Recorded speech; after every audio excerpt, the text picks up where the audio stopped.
If you're tuning into this on YouTube, because I'm posting this on YouTube as well, like I did the other one, this one was on my Divorce Journey broadcast. It's Blog Talk Radio / Divorce Journey. This is a relationship shouldn't define who you are. A relationship shouldn't define who you are. This is coming from a person that thought being single was a mortal sin. Well, not really. But I did put a lot of importance in relationships. I lost count of the relationships I had before high school ended. Over 20, because I felt I had to be in a relationship just because I wasn't whole if I wasn't. By 18 or 19, I had the great love of my life, lost her and found her. Again, this pattern was in my life.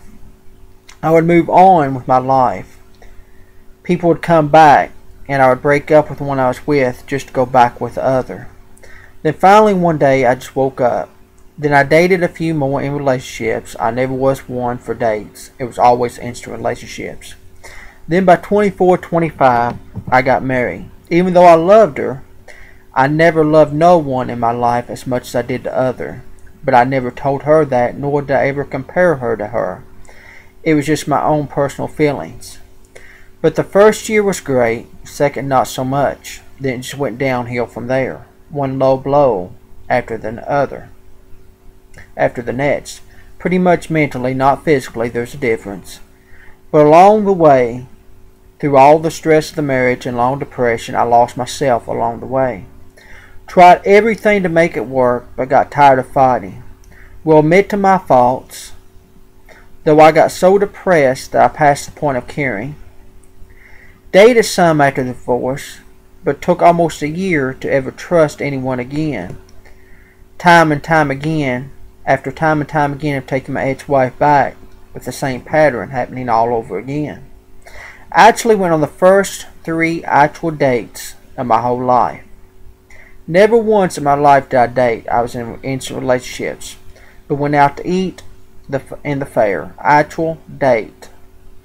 The community fair we have here. Actual dates. It was great. Was in a couple serious ones. One-on-one relationships. Now single again. And people is down my case because I choose not to date at this point in my life. Not that I wouldn't if I found that right person. I would. But I'm not rushing into anything at this point in my life. At this point in my life, I'm 100% going forward in the ministry, trying to lose weight, not for no one but myself.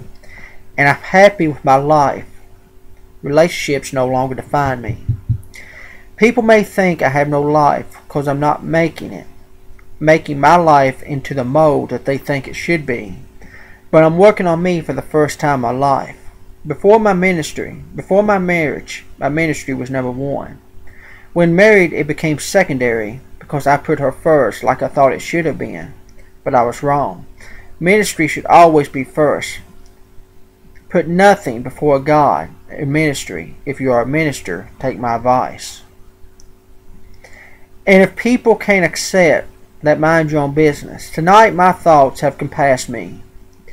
I'm not at a high point in my life. And this is the first time in a really long time I actually posted anything 100% about me, but it's long overdue. No relationship should define you. No one or nothing should make a ministry or God sit on a back burner. If any relationship asks that of you, it's not worth your time and effort.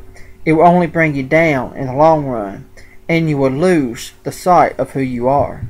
This is a journey that we are all on, however long it may take, but every step of the way God needs to be the head and not the tail.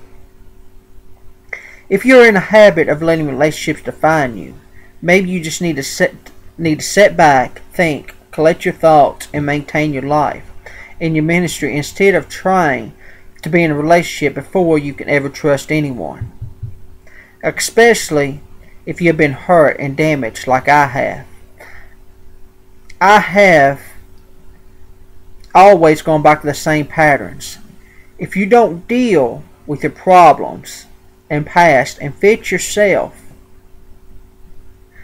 But above all, the main thing in closing is this. Don't let the relationships define you tonight.